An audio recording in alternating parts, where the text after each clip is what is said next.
Here's a crystalline example. It's in the scalenohedral crystalline form. We got this from the large grays technology.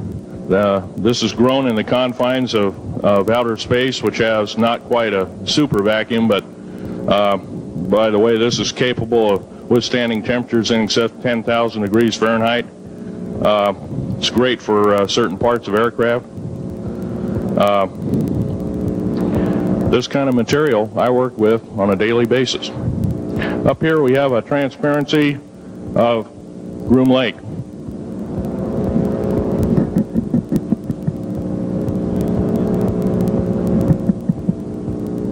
Groom Lake is where the infamous Area 51, S4, S2, a CIA base, it was originally a bombing range, a nuclear test site.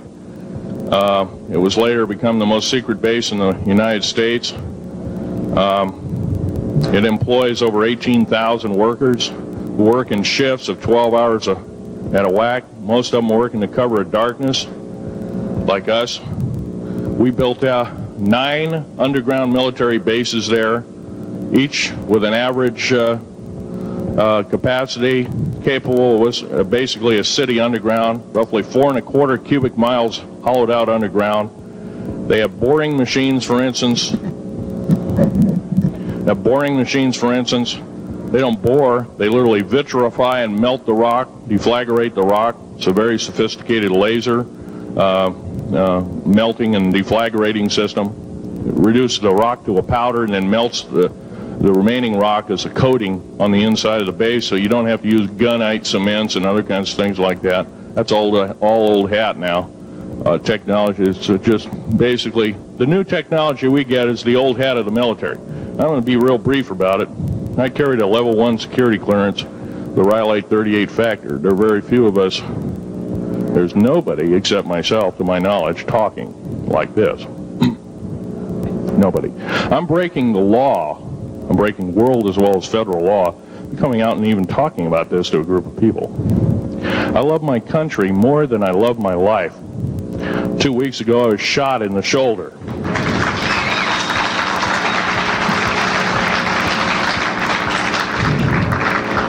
I don't want to gore you women out, but I was shot in the shoulder up here. I recently have become friends of a retired FBI agent who took me under the wing. He says, I've never seen a person braver than you, and I said, well, there's more coming. Our patriot movement in these United States is going to pick up the ball, and we are going to kick the parasites out.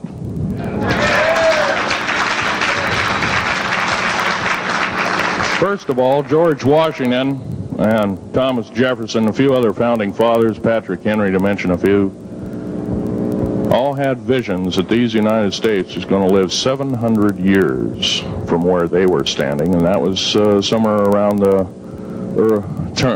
late 1700s, early 1800s. So you can count this country. This country isn't going to go to a new world order.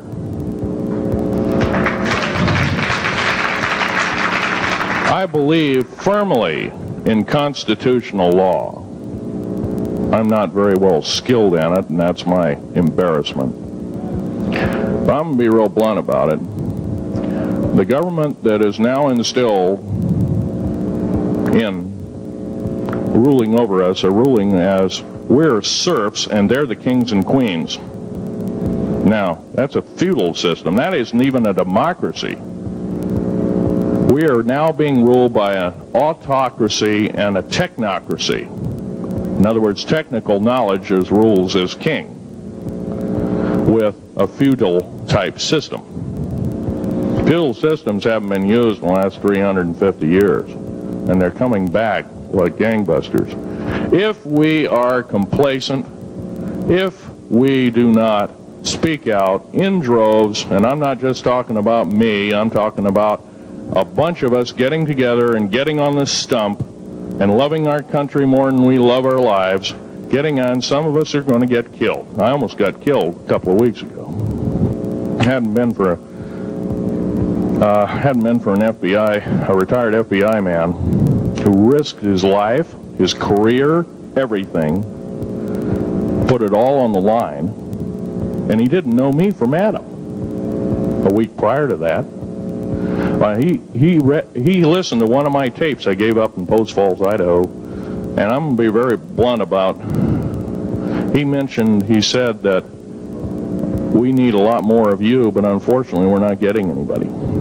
Well, I'm not the best speaker in the world, but I'm trying to relay to you that we need to get out and seriously get the message out. These shows are great. This hall should be absolutely packed, standing room only, and we should be getting the message out to as many people as we can with as many shows as is it possibly to reach. As many is the public. We ought to get on talk shows. We've got to get on news shows and TV shows, and we have to really get the message out. And I think we're doing it, but it's a little bit slow in the first part. That's just that part of what I want to say. In working with the black projects, I was very loyal. I was picked because I was very strong mentally. There's a bunch of us that were picked because we don't crack under pressure. We don't freak under pressure, so to speak. Everyday events don't bother us. Now, I was involved in something very controversial, almost totally unbelievable to most of you. Some of you are religious people. I think all religions have a time and a place, and they definitely have a place in America. Now, another thing I want to reach to you is that during the unbelievable part, I was involved in building another base inside of Dulce, New Mexico, which is Los Alamos Laboratory. It's a biological laboratory. On the southwest part of the Archuleta Mesa, we built an underground facility, a better part of 3 cubic miles hollowed out underground. Then to the southwest of that, we were in the process of the early stages of building. We drilled 4 large tunnel-like holes. Some of them ran 2.5 miles under the surface. Number of the original wells or drilling machines that were used were at the rate of up 2 miles a day. It was fairly rapid. The equipment kept coming up broken.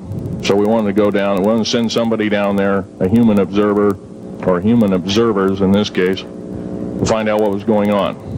Well, to our total surprise, first of all, the government knew all about it. They didn't tell anybody. When I saw Green Beret and Black Beret people encamped inside of our geologist camp, I knew something was up. The gig was up. First of all, I knew all about the alien agenda. I'll explain that in a few minutes. The large alien grays had been encamped there for, as best as believed possible, about 400 or 500 years. Had been one of their internal bases. And we drilled holes right on top of it. All the stinking air, all the black sooty air came right out as soon as the first hole was sunk, and all this soot came up, and well, that's when all the hell broke loose, really. All started. Anyway, after we drilled all 4 holes, it took about 2 days to drill all 4 of them. And when you build an underground base, you drill 4 basic holes, and then you build called stopes or cross-member holes across, and then you use blasting equipment, special blasting equipment by the analyzation of the rock formation, and you literally blast out or tunnel out or deflagrate or melt rock out to build the large rooms that are required for this underground base. Well, in this process, I was lowered down the basket of one of these holes, and about from me to this elderly woman here in the front was sitting a 7-foot-tall alien gray. The stench was worse than the worst garbage can you can imagine. The person or the entity was absolutely horrible. I didn't waste any time. I reached for my pistol. At that time, as an engineer, I didn't have time to carry all the folderol of one of these big